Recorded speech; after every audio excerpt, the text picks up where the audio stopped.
આજે તો બાદલો કો ચીર કે લાઈફમાં પહેલી વાર હું એકલી નીકળી ગઈ સોલો ટ્રીપ માટે. સવારે 4 વાગે ઉઠીને તૈયાર થઈને એસટી બસમાં નીકળી ગઈ જુનાગઢ માટે. જુનાગઢ પહોંચીને રિક્ષા પકડીને સીધી આવી ગઈ ભવનાથ રોપવે ઉપર. બટ ઉપર બહુ વાદળ દેખાતા હતા. કંઈ વાંધો ન આવે તો સારું. એટલે રોપવેની ટિકિટ લઈને અંદર પહોંચી અને જે વાતની બીક હતી એ જ થયું. વન સાઈડની ટિકિટ જ મળી. વેધર ખરાબ હશે તો રોપવે બંધ થઈ જશે, એટલે રિટર્ન હાલીને ઉતરવું જોશે. બટ હવે આવી છું તો ગમે તે થઈ જાય, આવું તો છે જ. એટલે રોપવેમાં બેસીને નીકળી ગઈ ઉપર જવા માટે. ધીમે ધીમે ઉપર જતી ગઈ અને ગિરનારનો બહારનો વાતાવરણ જોરદાર લાગે હો.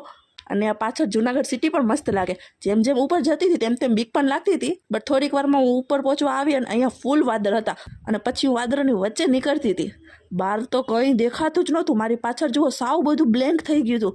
મને તો વિશ્વાસ જ નહોતો કે હું વાદળોની વચ્ચે છું. થોડીક જ વારમાં હું ઉપર પહોંચી ગઈ અને અહીંયા પણ ફૂલ વાદળ હતા. જોજી, અંબાજીનું મંદિર પણ અત્યારે ચોખ્ખું નથી દેખાતું. અને અહીંયા પવન પણ ફૂલ હતું. મને તો એમ થતું હતું કે હું પરીની જેમ ઉડું અહીંયા.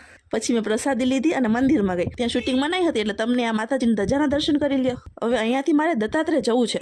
બટ વ્લોગ લાંબો થઈ જશે, એટલે આગળની જર્ની હું તમને નેક્સ્ટ વ્લોગમાં બતાવીશ. એટલે વિડીયોને લાઈક શેર કરવાનું ન ભૂલતા, ચેનલને ફોલો તો કરી જ લેજો. Bye bye.